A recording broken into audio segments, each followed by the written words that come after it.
Hello everyone, welcome back. We've been on hiatus for a while, but we're back. Thank you for watching. I'm Sadie Sanchez, and here are the events that we missed while we were gone. Nissan is trying to connect your brain to your car to eliminate pedals and steering. The car will know what you want to do and then do it. Nissan hopes this will speed in reaction time. When someone decides to slam on the brakes, it takes them a little bit to actually put their foot on the brake. But if a person's brain was directly connected to the car, it'd be instantaneous. This is all hypothetical, but we'll see. A couple episodes ago, months ago, we talked about the Me Too movement. Since then, it has grown. More people have found out, and more people have spoken up. The silence breakers even won Times Person of the Year. They represented the hundreds of women who started the movement by speaking about the harassment and abuse. Recently, a new movement has launched. This one's specifically aided by celebrities and activists. Time's Up. The Golden Globes was a big event for this movement where many attendants dressed in black to show their support. The leaders of the movement described their goal as such. We seek equal representation, opportunities, benefits, and pay for all women workers, not to mention greater representation of women of color, immigrant women, disabled women, and lesbian, bisexual, and transgender women, whose experiences in the workforce are often significantly worse than their white, cisgendered straight peers. Oprah last night dedicated her Cecile B. DeMille Award acceptance speech to this movement.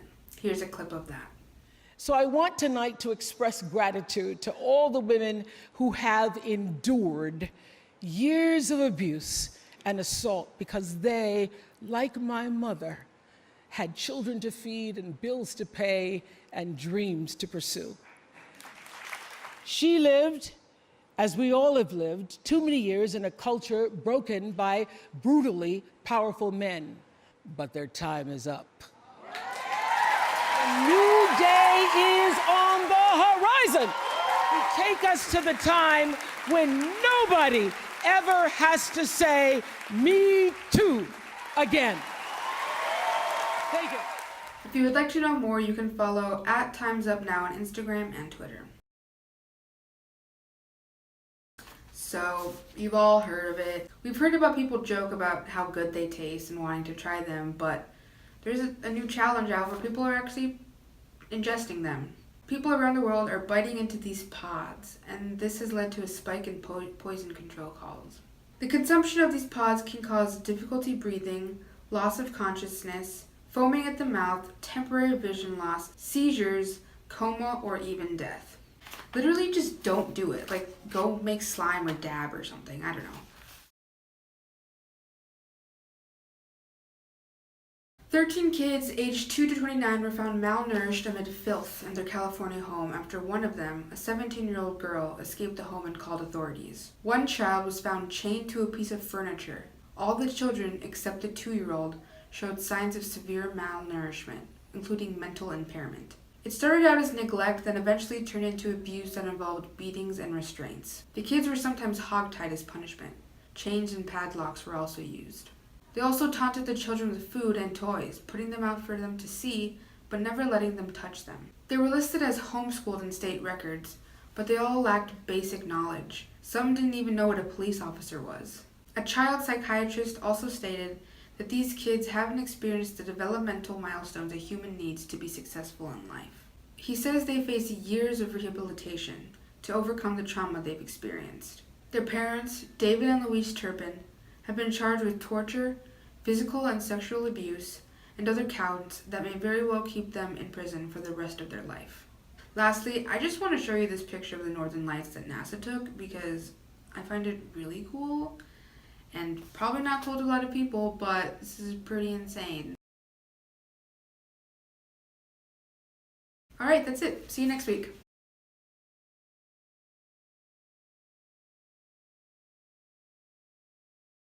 It's kind of looks like I'm telling a scary story. I'm here to tell you about the patriarchy. JK. Hi, I'm Servanda. Coming at you, fighting the patriarchy, you know what it is.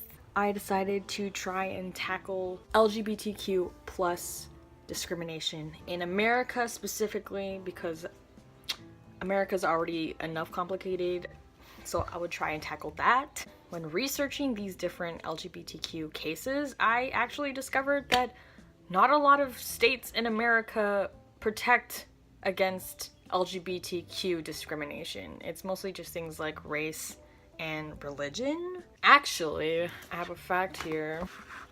52% of the LGBT adult population in the US is not covered by state-level laws that provide express protection from public accommodation discrimination based on sexual orientation or gender identity. And that's from an analysis by the Williams Institute. Isn't that crazy? That don't add up. I also found out that a majority of Americans didn't know that these laws weren't already put in place, which is probably a reason that the laws aren't put in place. Well, Servanda, why aren't these laws put in place? I don't exactly know either. A lot of people usually think religion, that's why. Like, I don't know. Like, Christian are usually the one that come up because, like, they won. They're the popular ones, you know? No offense. Another reason could be that a lot of people don't actually think that LGBTQ discrimination happens enough for it to really matter. It doesn't really need a law to be put in place. Nationally, on average, approximately 4 complaints of sexual orientation and gender identity discrimination in public accommodations are filed for every 100,000 LGBT adults each year, compared to the 3 complaints of race discrimination out of 100,000 adults of color and 1 complaint of sex discrimination filed for every 100,000 women. So it's kind of happening a lot. So that doesn't really make sense to me. Maybe people are just afraid of what they don't understand. But maybe, just maybe, it all comes down to who you've been influenced by. I'll try and add like an explosion. It's probably not gonna be that cool. What I mean is what you've learned from the people that you've been around your whole life. Some people learn to think that people that are LGBTQ are bad. Some people learn to think it's weird and like unnatural. And some people just think it's okay. They don't really care. But that's where education should come in handy. If you want to understand...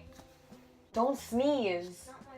Yes, it is. It's kind of necessary to realize that your way of life is not the only way of life that there is. Like I said earlier, in many states it's actually legal to fire people from their jobs, deny them certain services like healthcare and housing, just because of how they choose to identify in society.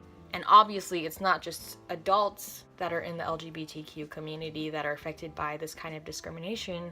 A lot of the times it's kids, children, people, your peers. A 2015 report by Glesen, GLSEN, 66.2% of LGBTQ students felt discriminated against in their own school due to their sexual orientation. I know for students living in St. Peter, it doesn't really seem like that kind of stuff could happen here, but trust me, it does. And it's not just being bullied in school. A lot of kids are actually bullied in their own homes by their parents and siblings because of either their sexual orientation or their gender identity. Another fact coming at you, of the 1.6 million homeless youth, 40% identify as LGBT, with the main cause being family rejection. Potentially, LGBTQ youth won't feel safe at home, they won't feel safe at school, and they won't feel safe out in public. So where are they supposed to feel safe? LGBTQ individuals are almost 3 times more likely to have some sort of mental health condition or anxiety disorder, and this is due to their fear of coming out and being rejected, or being harassed, or even being killed. Also, an estimated 20 to 30% of LGBTQ people abuse certain substances like alcohol or certain drugs, compared to the 9% of the general population.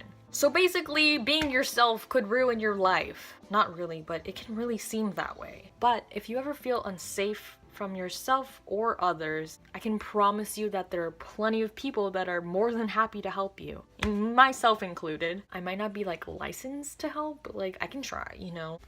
I'm gonna get really cheesy right now. I promise you that your life is worth it. You are worth it. Helping you is worth it. Getting through this is worth it. Everything is worth it. You deserve happiness, respect, love, and safety. I know it sounds really cheesy, but it's true. In case you didn't know, St. Peter High School actually has their own LGBTQ group. They also have a mental health support group, and I'm a part of both of those. I think the LGBTQ group... Bro, I'm recording! This is a production! Who are you barking at? Is there a ghost here? I think the LGBTQ group meets every Tuesday after school, 3 to 4, and every Friday during Saints time, and the mental health support group meets every Thursday during Saints time in room D206. So if you want to stop on by, it's kind of fun. We talk about our problems. It's a great time. You get to know some good people. I didn't find any danger in passing these non-discrimination laws to protect LGBTQ people. Sorry to be a little harsh, but if the KKK is allowed to be around, why not the gays? The fight for LGBTQ rights will be a difficult one, but in the end, it will be worth it, because then people can live their lives. I'm not exactly saying that putting these non-discrimination laws in place would completely get rid of all violence and crime against LGBTQ people, but it would be a good thing. I think that a key to stopping LGBTQ discrimination is trying to teach people what they're really discriminating against, which is people, humans, just like you. I'm not saying that you have to completely change your views on LGBTQ people, but if you want people to respect your opinions on the LGBTQ community, you should at least try to respect them as humans that are just trying to live a life just like you. This is really cheesy, and I'm probably gonna throw up while editing this.